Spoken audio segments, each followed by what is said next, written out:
Environ 5000 personnes se sont réunies ce dimanche à Bucarest pour une marche silencieuse. Leur point de chute, le collectif. Boîte de nuit du centre-ville où 64 personnes ont péri dans un incendie il y a un an.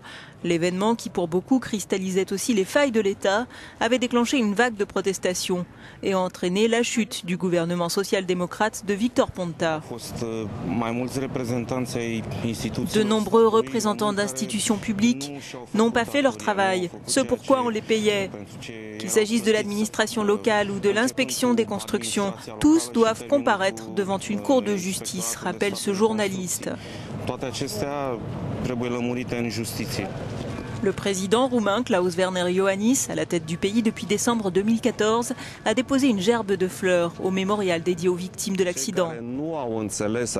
Les politiciens qui n'ont pas compris le message vont lentement mais sûrement être balayés hors de la scène publique.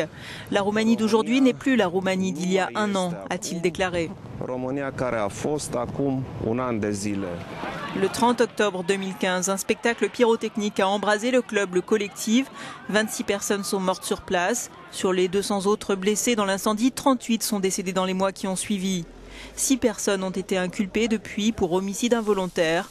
Leur procès devrait se tenir bientôt.